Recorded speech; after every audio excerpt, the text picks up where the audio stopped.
Hello, everyone, and welcome back. I am Sterling. This is Mark, and we are here to talk about Utopia Season 2. So, unfortunately, the US version of it ended, but we have one last season of Utopia UK that we get to watch and review.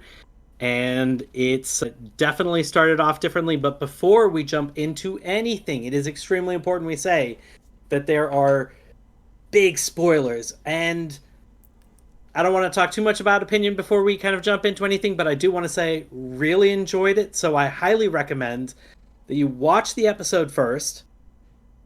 Then once you're done watching the episode, spend a little bit of time thinking about it, and then jump back into the show if you haven't already. This one was very different from where we kind of left off. What did you think about it?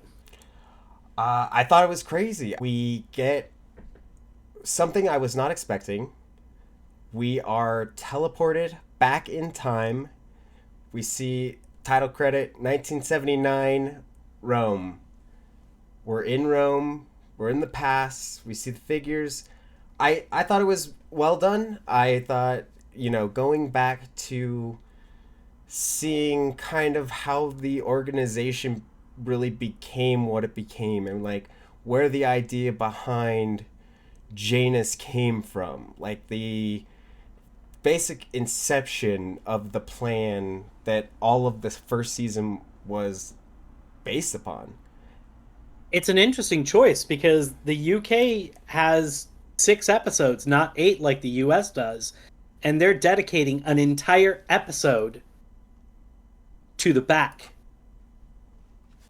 That's kind of a gutsy move. And I was waiting at some point for us to do kind of like a flash forward and get back to, and no, it stayed with this group from the past the whole time. So if we're doing anything about what's going on with the current group, we have max 5 episodes left. And based off of how this ended, I think we're going to dedicate more time at some point to this group. Yeah, I don't see how we couldn't. We got a all-star casting and well, I mean, I don't know the guy, but Milner, who is played by the very talented Rose Leslie. We got Yvette! Yvette, Egret, Egret. Nope. Egret. You know nothing, Jon We'll edit Snow. that out of post. You know nothing, Jon Snow.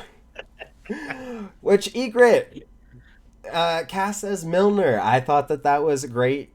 Like, I feel, I've only seen her as Egret, but I felt like she did a really good job of playing Milner. I thought she did awesome.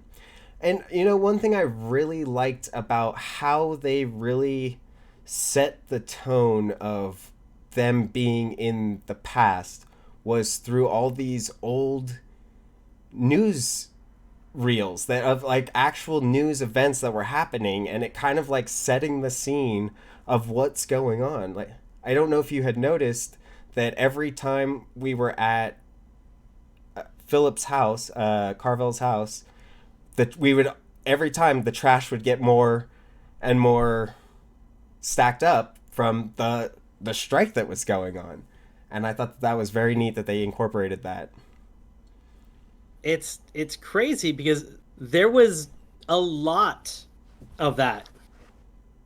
As in a lot. So it opened up with a clip. Right. It opened up with, and it's all in Italian, so it's kind of hard to know exactly what's going on. There is a name said, and there is a place and a year. So if you look it up, you can see that was the assassination of the former prime minister of Italy, Aldo Moro. And there are some kind of conspiracies around his death. So that kind of brings up the question of, to me, is there some link between his death and the network? Why would you show that otherwise? That opening scene after the clip, when we have Philip Carvel in the car with Milner, there's an Italian guy up front. That's Carmine Mino Pecorelli. he is a real reporter in Italy, or he was a real reporter in Italy. Rest in peace. He he was assassinated that way. Four shots. And there's some kind of conspiracies about that as well.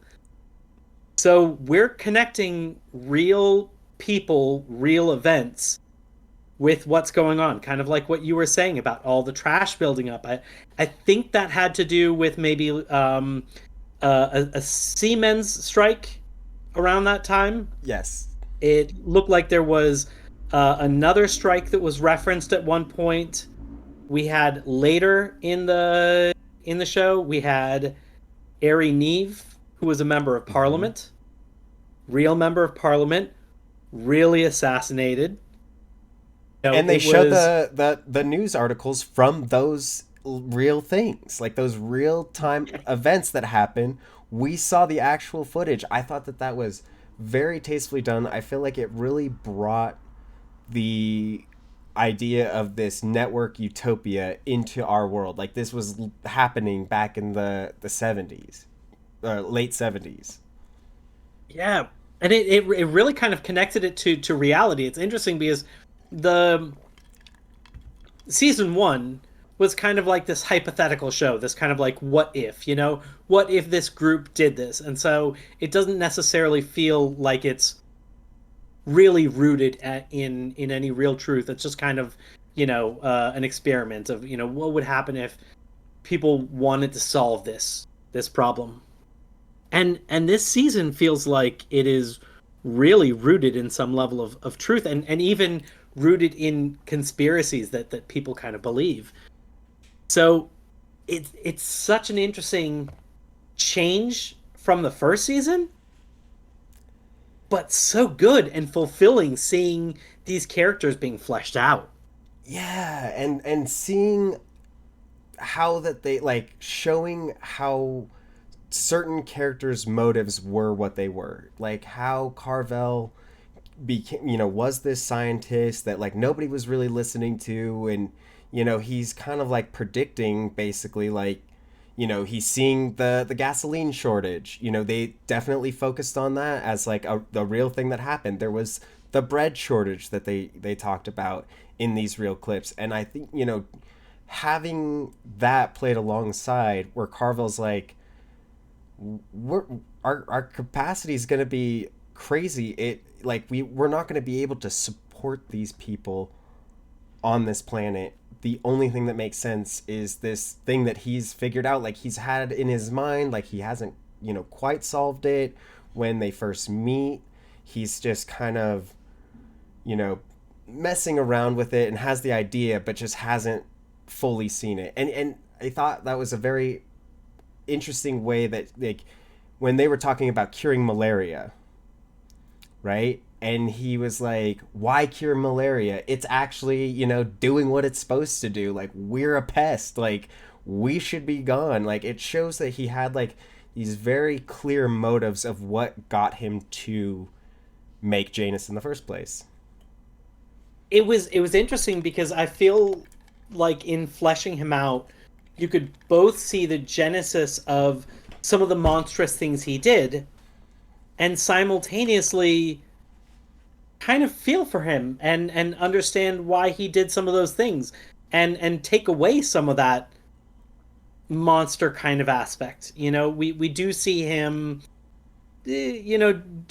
wanting to possibly make some questionable choices about who lives and who dies, and having that be genetic, which means it's probably race. The idea was that it would remove any kind of race. Still, that's icky stuff. Him messing with his son is icky stuff, but you also see him struggling with those choices, and kind of having a reason, like a positive reason why he wanted to do that, and seeing some regret. And I don't know, he didn't, to me, in the end, he didn't come off looking like a complete monster. He was kind of a hybrid. Right. He was both somebody that did terrible things, sometimes terrible mistakes, but also somebody who had real reasons for why they did those things, and you could see him struggling with that. It was interesting. They didn't try and paint him over and make him look good, but at the same time, they did make him look real and believable, and even make me empathize with some of his choices. Yeah, one really cool thing about this episode to me was the color that they kind of told this story. So, first off, I would say, a lot of the shots, felt like just anything in the past felt very toned with sepia. Like it had that like old, like you could almost like gritty film quality to it to make it feel like this is set in the 70s. And which was great, just to like set the tone piece. But so with this color, so most of like the episode in the beginning, like before Carvel is like corrupted, he's wearing a lot of blue, blue, typically good, but always framed with red. So like there in the first scene when he first meets, or when we first see little baby Pietri Arby, who he will grow up. Arby first off is wearing basically a blue tracksuit, which we see him wear constantly in his older age, and he's always wearing blue. And so like when they're first talking about Pietri, they're both wearing blue, and there's red curtains behind him, like framing him. The other, part with the color that was really great was throughout the episode, Milner was very associated with red. Like, so when she first starts talking to him, she has red hair. They're talking on a red couch. There's this bright red, like right when the first like inception of them speaking together was this very like red is, it's that temptation, bringing him into this facility.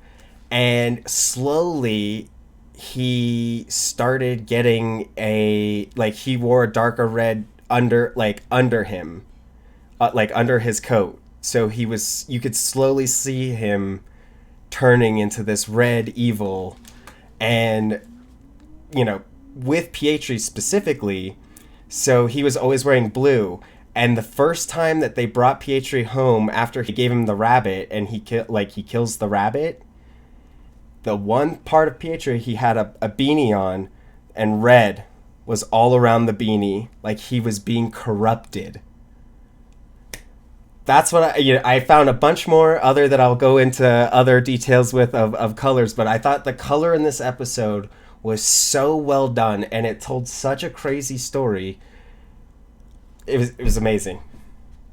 I love that because you can really see in the episode kind of that happen without the color aspect. You see the way that he first gets kind of intrigued with her, and then later it gets deeper than that. And while her husband Tom describes it as a kind of a brain love, I think that there's also something a little bit more visceral at some levels with it.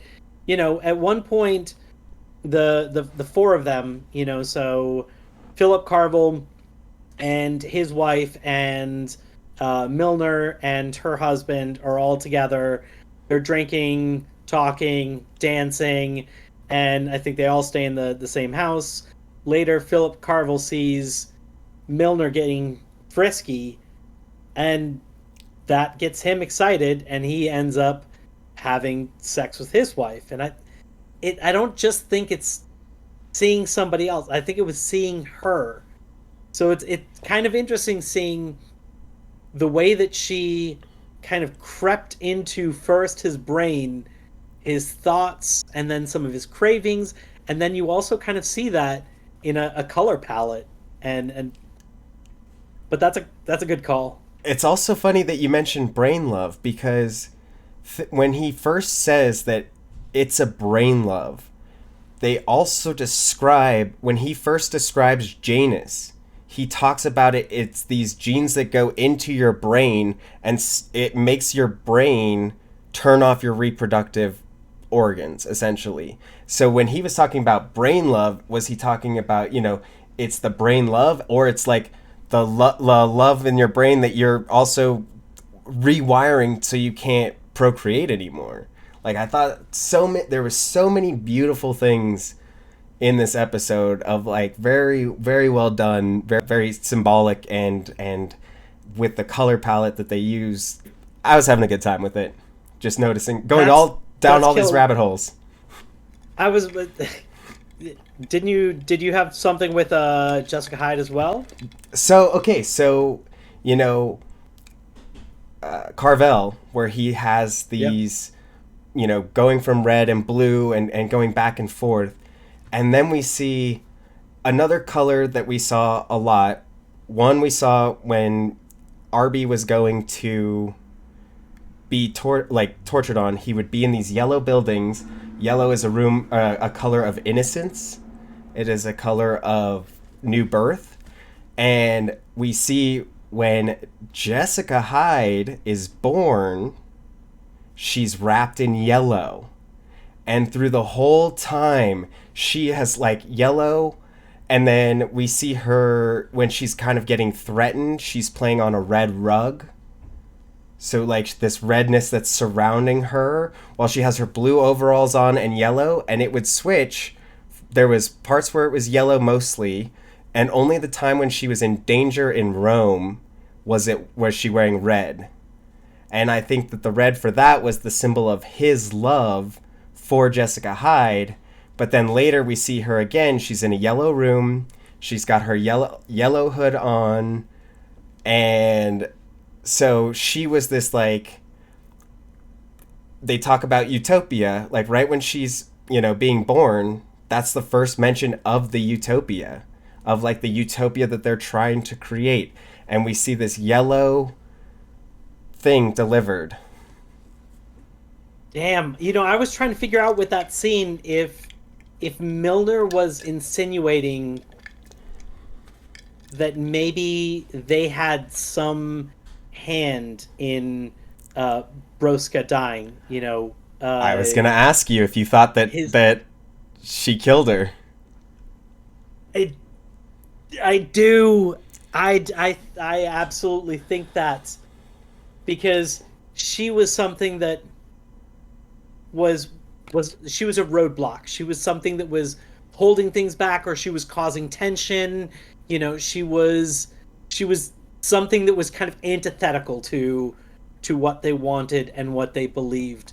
Where Milner and Carvel both had similar ideas and both kind of fed on each other. It was very clear that Philip Carvel's wife felt very differently. I don't know exactly how that marriage ended up happening, because it doesn't seem like, it seems like someone that probably would have stayed together for the kids, Mm-hmm. but it didn't seem like there was any kind of real fulfillment that was happening inside of that. And in fact, she was very unhappy with, she thought that he had done something to their son, and he had. And He had been. oh, it's, when you were talking about the fact that you felt like there was really good casting, I know this is going to sound silly, but I'm going to go ahead and say it anyway. I liked the casting of Arby, and I know that probably had a lot to do with just being patient and waiting for the right shots, and probably taking who knows how many different times they had to do a scene, but he stays motionless regardless of if they have a bunny in his face or whatever. He is completely feelingless for the vast majority of it, and then the few times that you really need him to want to try and connect, and for the dad to specifically walk away, he does the arm thing, where he reaches out to his dad, who denies it at some of the most important times. And it they did a really good job with that, considering, once again, I don't know if it just came down to patience. I don't know. I definitely agree that I think that kid did a stellar job. Like especially like when they brought Jessica Hyde home, and it was the little baby, and he's like reaching for the little baby, but they're like no, you're a little crazy guy. Like, I felt that, I felt so much of old Arby from season one in this little kid that, like, probably does never even seen how that guy acted as Arby, and he knocked it out of the park. And I felt like it was very, very gut wrenching to see the origin of Arby. You know, we know this origin of Jessica Hyde where she had a hard time, and I feel like the U.S. one makes her younger years a lot worse, more tragic. And this one, it's more of like she was almost going to have a tragic life, but luckily, Christos got him out of there. And but seeing Arby's origin, like the stuff that he was putting on the raisins in the first place, and you know killing these rabbits in there, which his only intention was to, we're gonna try to see if we can make him not non-violent, like this, like try to Right. desensitize him to violence and just make him not violent, which had the other opposite effect. We see him kill the bunny, and Right. another big color thing, we see a lot of red there. And on the door frame that he stands by when the mom sees him is this big painting of red on that side, right as she sees him. And I don't know if you noticed, but when he first killed that bunny, it played the like intense, it was the first time that it played the intense music from the first season. That like Yeah. like, and it was that first Right. time when he killed that rabbit. And it was as she was cleaning from that we got our first look at some drawings that aren't part of any manuscript, which I feel like the UK one was a little bit tighter with showing off the drawings. It took a while before we kind of saw that stuff, and it didn't kind of get fetishized over like the US one. And this one, it wasn't long because she's flipping through them in horror, so you really have to kind of pause on each of them in order to see. But he's got them locked away for a reason, and there was some disturbing stuff in there. There's a dissection in there. You see what looks like him with the syringe. Mm-hmm. You see these two kind of demented looking rabbits. They're the worst one was the animal where the intestines had been pulled out. Yep. And so there's like intestines trailing from an animal. Really interesting kind of drawings. I like the artwork on it. So what I had noticed was with Arby particular, like in particular, there was a lot of associations with rabbits. So, they brought the stuffed animal rabbit first. Then they had, the real rabbit that they brought him. A lot of those drawings were of rabbits that we saw. When he first takes him to that building where he's testing on him, there's a naked rabbit, like a stuffed animal naked rabbit on the wall that it is completely naked. Looks like it was like a rabbit that was tested on, where Arby was being tested on. And then the final one was at that scene when they're running away, and Arby's like following him. He had a stuffed animal rabbit again, but this one was empty of stuffing. It had no stuffing in it. It was deflated.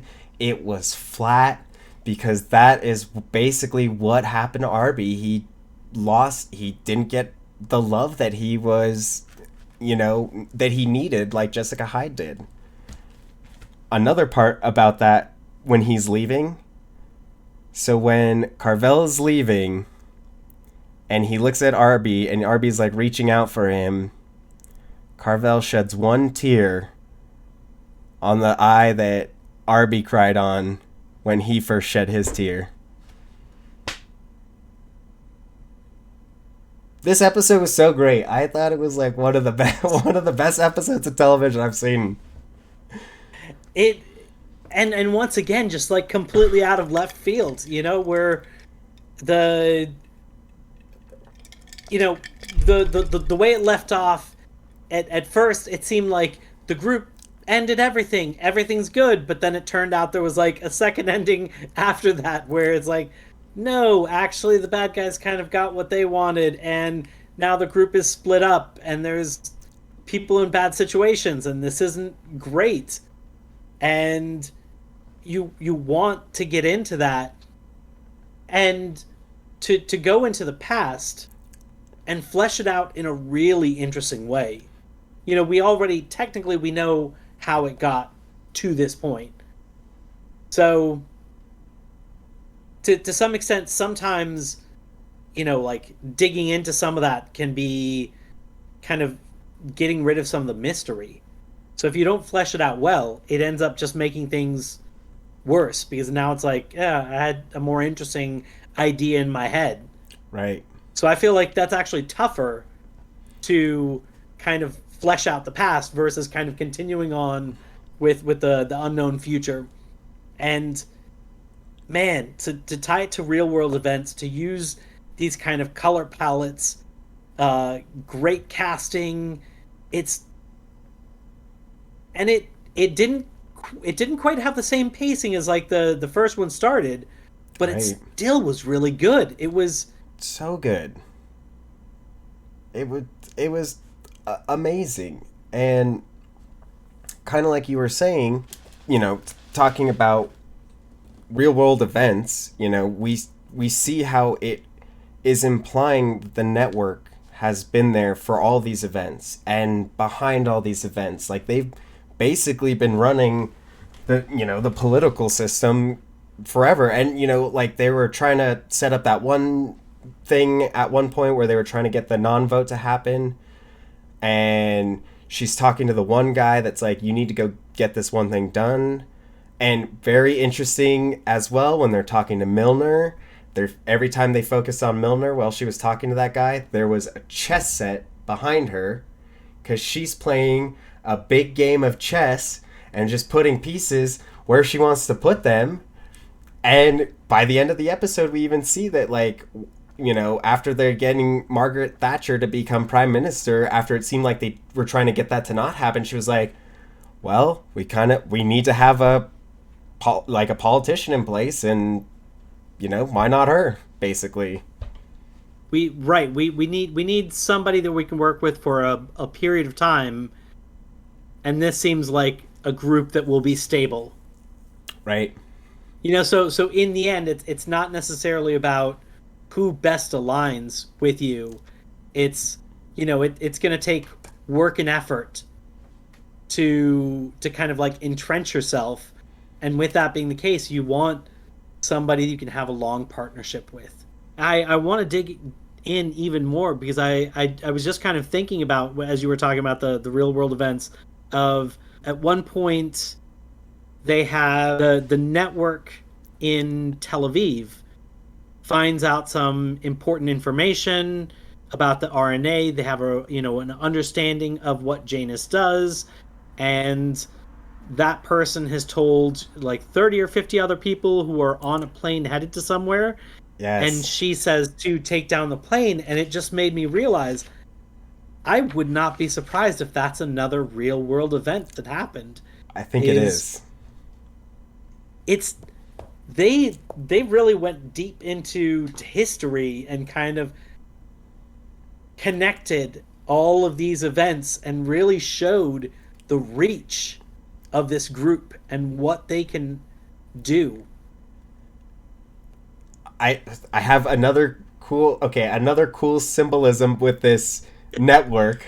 So Okay. when she is first talking to Carvel in the science room and there's the projector on him, when it was like the beginning of, like, towards the beginning of the episode, like trying of the beginning of how we're learning about the network, and the way that it was framed, so it's like this huge spotlights on Carvel. They're framed in the shadow of it. You don't see them, and they're this shadowy organization that is coming up with this Janus solution to write the, essentially slow down fertility rates so that, and it's so like the way that they framed it, they were all in shadow behind this projector. And we see the assistant, which we got to talk about him because I have a couple funny things about him. Okay, yeah. Mainly one funny thing: the soul patch. That guy has been rocking that soul patch for over 40 years, and honestly, he's killing it with it. Like, he's got back in the 70s, he had the soul patch, and he was like, "Yeah, I'm riding this one out. I'm going all the way to 2019 with it." Yeah, I don't think they had an option because everybody else has a name, right? Right.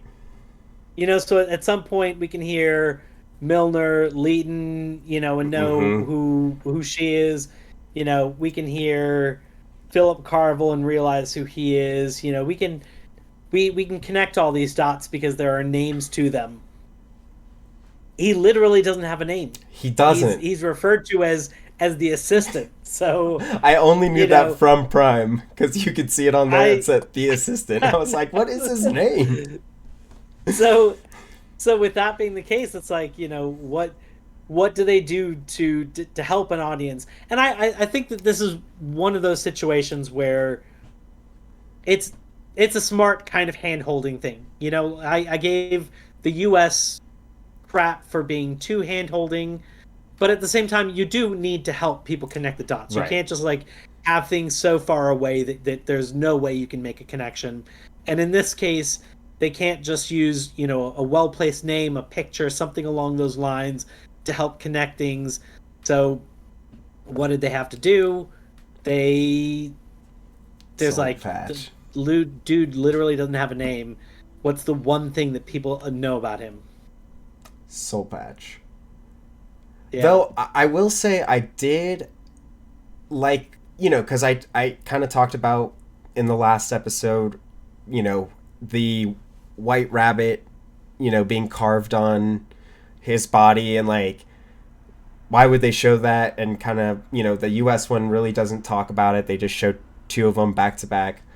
And I did think it was very cool that it was like, because she starts blackmailing Carvel about Janus, and then so Janus slips into the post office who she is and what she's been doing, and that's how the guy found out about what Janus was doing.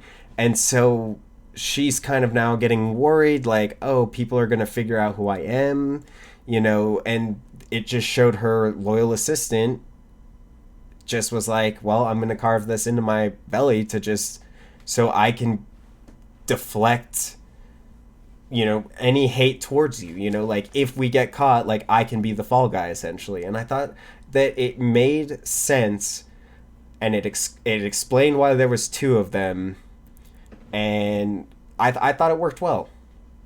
Oh yeah, and it was I actually really liked kind of seeing that payoff of the Mr. Rabbit kind of creation story of seeing Philip Carville realizing I'm in this situation, I don't know what to do, how to get out of it.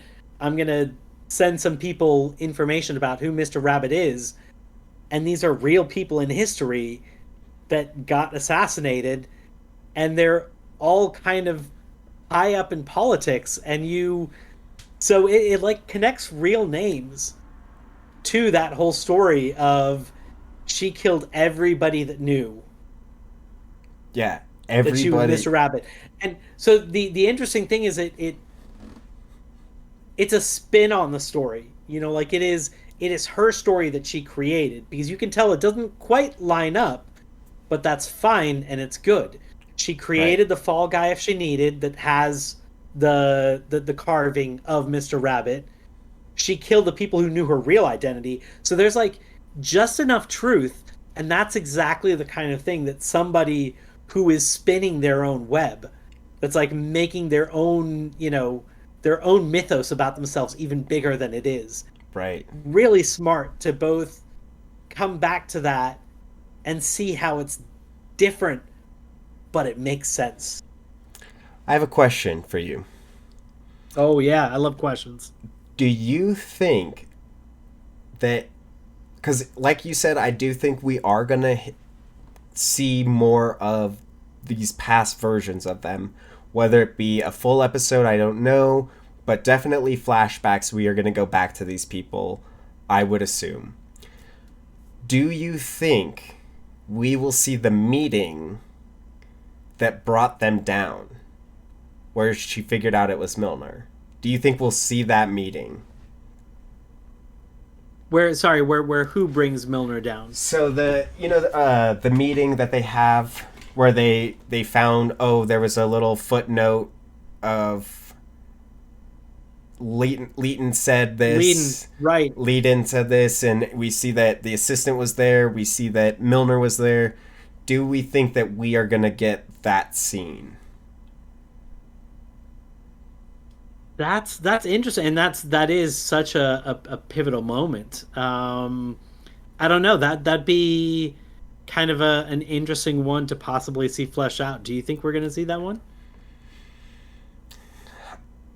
I feel like because they did, I feel like they have given us some things that have been like questions. Like they gave us some really good origins to things, whether it be Arby with his Pietri last name or Pietri name, which we see that he kind of got from his mother. She's Brosnica.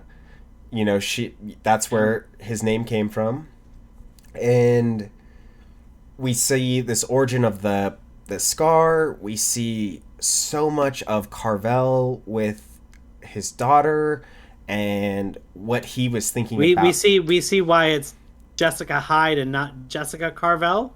Yes. Because that was definitely an interesting thing, as they've been rescued from. But and that's another thing I forgot to mention.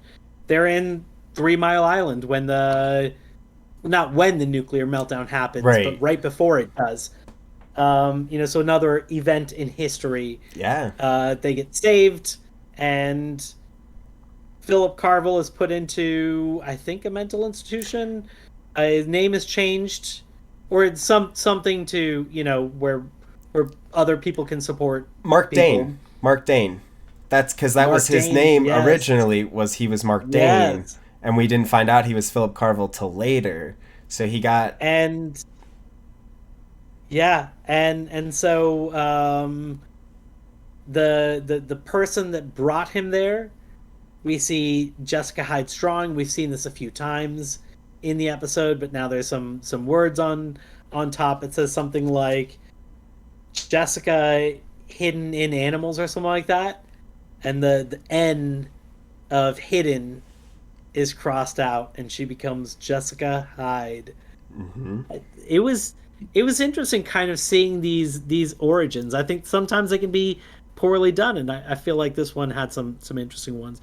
Do you think there'll be anybody else that we're going to, like, are we going to see a young Wilson Wilson? Is there anybody else's past we'll go into, or are we just going to get into the past of the network? So I have a feeling that we're not going to see like young Wilson Wilson. I think we're going to see maybe an older Arby, so like more of some of the psychological torture that he went through after losing his dad. So I think like we'll see like what brought Arby to the point of where he kills Christoph, whatever his name is. So I think, we're going to see more of that. The only one that I think that we will see a young version of is Let's. I think we will see a young Let's that we haven't seen yet, which, because, another question I had was... Jeff, maybe? No? Which one's Jeff? Jeff is the one that was the boss of the guy that had to sign off on. Dugdale. Yep. Maybe we'll see him. I don't think so. I think we'll see a young Let's, because that guy didn't seem very much into like the creation of it. He just seemed more of like a higher up that was doing things for people. I think we will see Let's. I think we'll see Arby younger, like a little bit older Arby, a little bit older Jessica Hyde, more of her time with Christos, whatever his name is. I do think we're going to see that. But what I was curious about, to me, the way that it was all playing out, it made it seem like Deals came out before Janus. Like, Deals was the first virus that they were working with to try to control people and manipulate what was happening with the political structures. But I did think it was interesting that we didn't hear about Deals. And is it just that because Janus failed that then they went to Deals and now they're coming back to Janus? I was curious about that. What you thought? Or do they? It's possible that because Janus is taken away from them, that they had Janus, like they had the person making Janus, but they never actually had all of the sequencing for Janus. So Deals could still be the first one that's released. Gotcha. Okay, that makes sense. Even so at that point it's like, okay, well, we don't have this brilliant mind to do this anymore, but we know what he was trying to do. So I think that Deals didn't necessarily come first. I think that Deals was something that was released first. So they had the idea for Janus, and then of course the brilliant mind who created Janus, who finished Janus. He said he completed Janus, gets taken away, and now they don't have Janus. They just have the understanding of what they're trying to accomplish, and then I think Deals was maybe the first thing that came out of that of, okay, well, we don't have this brilliant mind. What can we make that's like Janus? Nobel laureates, go. Obviously, you're not as smart as Philip Carville in this one branch, but we need you to make something close to Janus. And I think that Deals was that kind of first one. Yeah, and so maybe we'll see. Let's kind of we'll get like a earlier, like, because I know I mean, I don't know, but I have a feeling we will see more flashbacks, especially with Christos, I think. And so maybe that's when we'll get the little hints of Deals, because I think that Deals does have a big part in this because of, Becky's actions at the end of it. We have set up Deals to be a big thing, and I think we'll have more of a payoff for it. How much of, if any, of the future are we going to see? Because at this point, once again, 6 episodes, one of them is firmly in the past. Do we get the remaining 4? Do we get 3? 2? Like, what do you think is the mix here? Your question, I think that we will.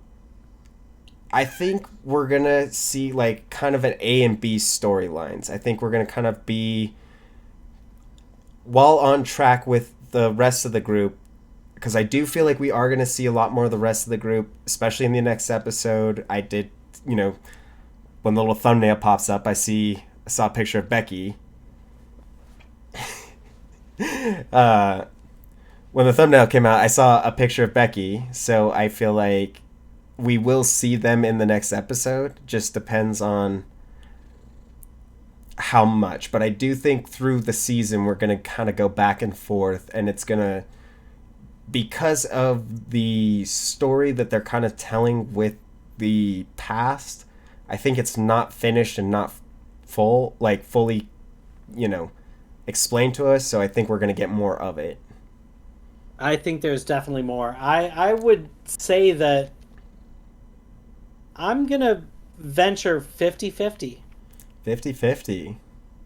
50-50. I think only half of this is going to be dedicated to kind of completing the original story versus kind of fleshing out anything. I think there'll be some level of alternating in it, and I think that there'll even be something that will come out in what we're learning about the past, which is going to be a payoff for something in, a future action that we haven't seen yet.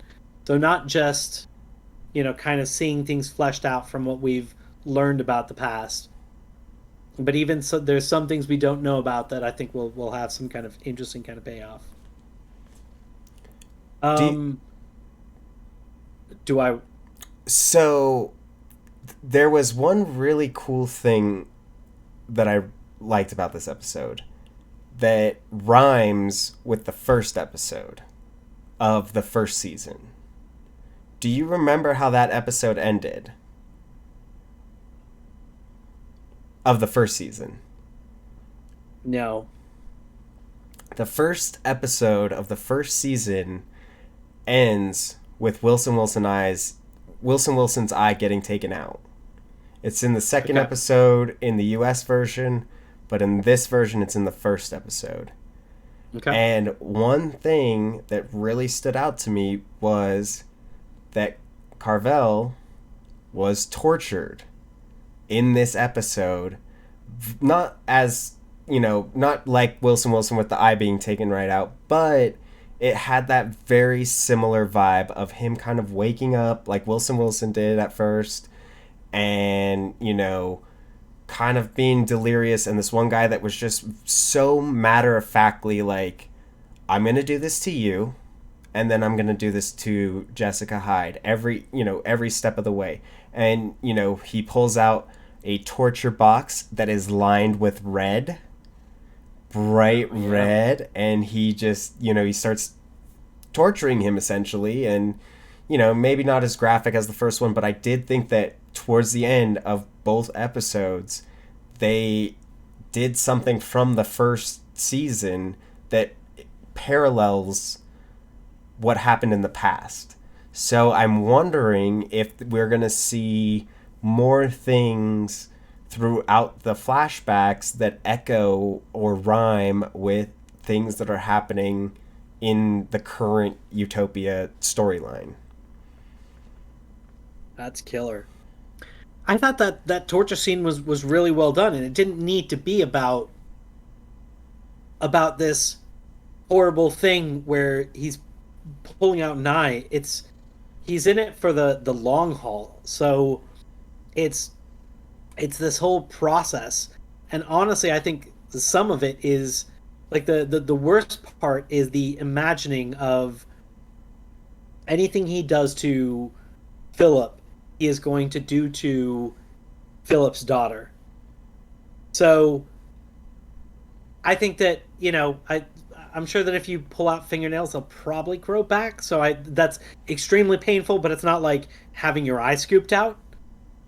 So it seems almost tame in comparison, except that that when he's done with that, he's going to do that to a child.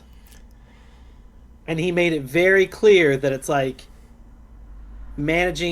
keeping a child alive is a very important part of child torture. So it's like he's going to make sure that she gets through this.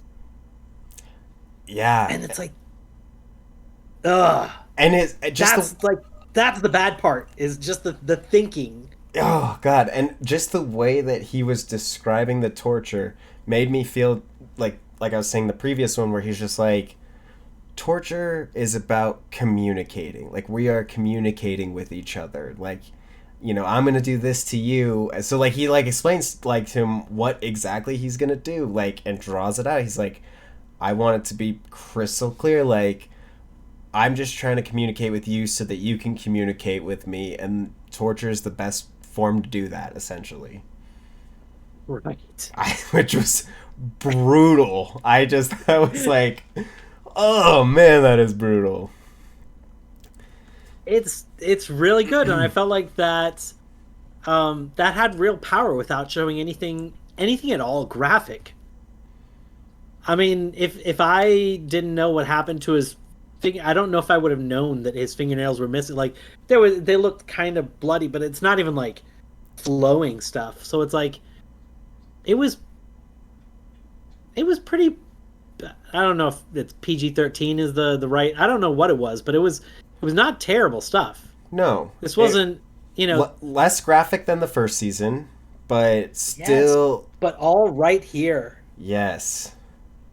Now, do you think that the fingernail, him pulling off the fingernail, do you think that the Utopia season one with Artemis things under her fingernails because they pulled those off, do you think that in Utopia season one English or UK or US version, is that an homage to this new version, like where they were pulling the nails off?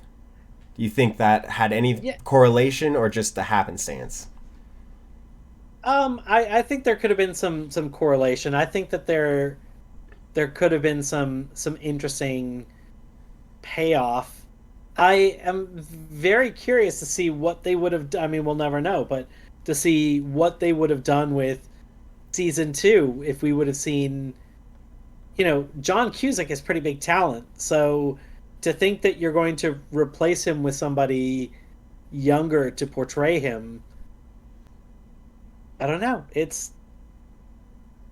I mean, I don't think they would have done as good of a job, but Yeah, I was just gonna say that I did feel that part of like the idea of what Home wanted to do in the US version, like what their goals were, I feel like is more explained like how the network is kind of wanting to set up. Like they want to set up this utopia where everybody is living in harmony, there's no race, there's no I think that from the US one that was a more clear of what they wanted in season one versus we didn't find that out till season two in this version.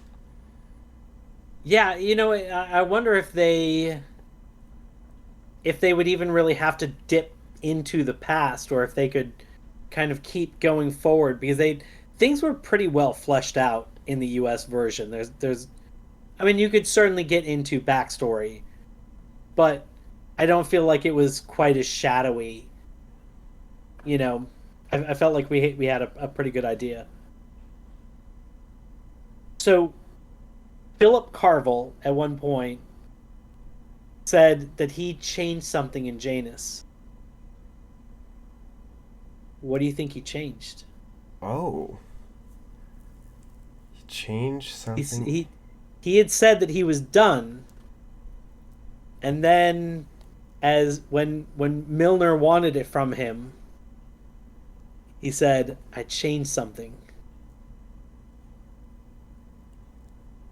I didn't even pick up. I totally missed that. He changed something. Ooh. So that's a good question because I feel like he was very like when they were first talking about Janus, he seemed more on the genocidal race kind of thing. You know, he was kind of like, "Oh, we don't see race, but like, yeah, I guess you would want to choose the best genetics kind of thing." And so but they were very much like that's not what we're trying to do. We're just trying to create this nice whatever. So, what did he change on it? Do you have a theory? I don't know if I quite have a full fledged theory as much as what if he what if he worried about his creation and what was going to come of it, and to some extent he tamed it, and so maybe as we catch up, Janus actually is released, and we end up seeing the effects of whatever he did. So it's not as devastating, or I don't. I Interesting. think that I think we are going to see it. I don't feel like that was just a throwaway. I Interesting. think we're going to come back to it. I think you're right. Do you think we're gonna figure out where Christos comes from? Cause That was I yeah. I don't know where he fits in. I That was another one of my questions. That was my other question. that was my Was who is question. Christos? Yeah, he just comes out of nowhere and he's like, "I'm saving you. I'm getting you out of here. Grab your daughter. Let's go. We're hiding Jessica Hyde." I did think that was a little cute at the end when he was like, "We're gonna train you how to use a gun." She's like, "I think probably around 5 or 6 at this point, maybe. Right. She's like 4 when we first open up in 1979, and we go 5 years back, and then she's, conceived, and let's go teach you how to use a gun. I thought that was kind of cute and shows kind of how, she becomes a badass. Is it possible that Christos is the I don't remember the term. The not the bum, Oh, the tramp. the tramp. But he's not the tramp. Okay. Because the tramp was just the regular tramp. So that's where I think that the first season of the US one combined Artemis with the tramp, and Artemis was the Christos guy. And so the tramp, we see Jessica Hyde kill because she gets the information from him. But we see Christos dies by the hands of Arby at the tree. So that's the, because Christos is the one that saves her. He taught her everything she knows. He basically gave himself up so she could get out at that one time. And that dream that she was having was Arby killing Christos. So I think that we're going to see what led to that. Damn. Yeah, that's the dot I was missing. Okay. Damn. I think we're going to see what leads Arby to kill him at that tree. Yeah, that's definitely going to be fleshed out. Now, the $1 million question, are we going to get a satisfying ending to the Utopia series completely of this was meant to only be 2 seasons, this is what we made, this is what we're going to do? Or are we going to get to the end and it's going to leave some loose threads that they never got to because it never got picked up again? Yes. Good answer. Yes, I think that it is going to be all tied up. I think that they have an idea of how to get to the end, and rather than trying to stretch that out into, a full season of stringing people along, they said, well, what if we just give it the amount of time it needs, and then we also kind of flesh out the back ends, and that's kind of it. And that will be the complete story. So that is what I think, and it also could just be what I'm hoping for. That's what I'm hoping for. Please don't have this just end on a cliffhanger and then it never gets finished up. How do you think you would have felt if you had just watched season 1, you saw all the loose threads that they had, you wait a whole year for the next season because you know that the season's going to take a year to turn around. You're wanting to get some answers, and then you see this episode where none of the threads from the previous season were talked about, dealt with, and we show up to we're learning about the past where we learned some things, but probably not a lot of questions that fans would have. Like, how do you think you would have felt seeing this when it aired? I think I still would have enjoyed it because it's one of those things where it really is toying with your expectations, and that was a very, very conscious choice that they made, and I feel like the payoff was good for it. At first you kind of think that maybe it's just going to be, a flashback, and then we'll pick back up to where it is now, and they stick with that. And I think that I think that whole route of not just being so much more interesting than just being, okay, hey, we're gonna make this, we're gonna fill out the past a little bit and find out what's going on, but have this whole like real life conspiracy theory, connecting it to real events. Yeah. And a bunch of those I didn't even catch the first time around. It wasn't until the second time around that it was like, oh, holy crap. That first scene, I had no clue what those reports in the beginning. No clue. And then there's the guy in the car. No clue that that was a real person. I mean, this is in Yeah. the first minute of it that we have two very different events almost a year apart that are kind of connected to this larger story.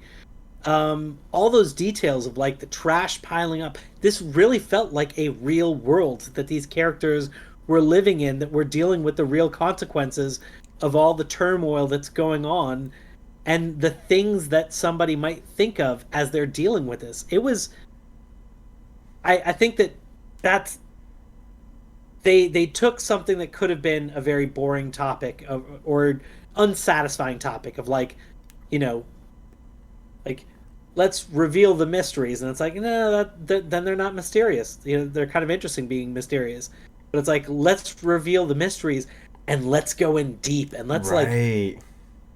it's I felt it was really satisfying. I did too. I would have to agree. I would think that like at first I would have been frustrated, but I feel like since it was such a well done episode and so, it was well paced, I didn't feel like it dragged.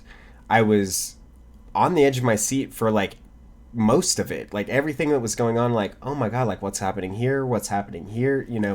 Even, when she's talking about like his wife being this problem and the wife calling child services on him and watching this network kind of make that whole thing disappear, and just even seeing like when he questions her like, oh, you're saying my wife's in the way, like, well, what about Tom, he's a drunkard all the time, and the steps that she takes to finish it, she which was a really cool scene as well, just to show like how brutal she was.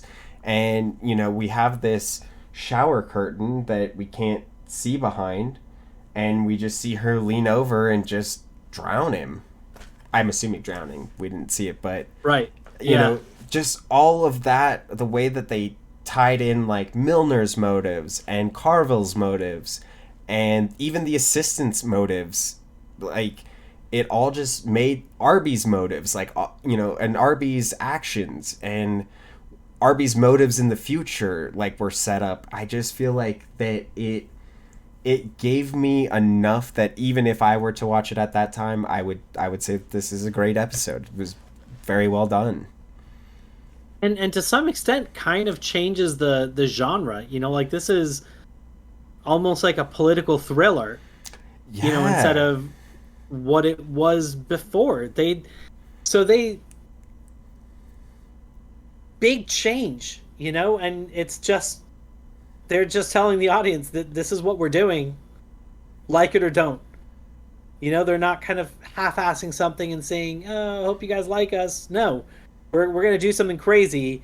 They probably did seriously piss some people off, and I Oh think yeah. other people they might have hooked even more. Where it's like, "Oh, that's a bold choice. I'm hooked That's now. worth it."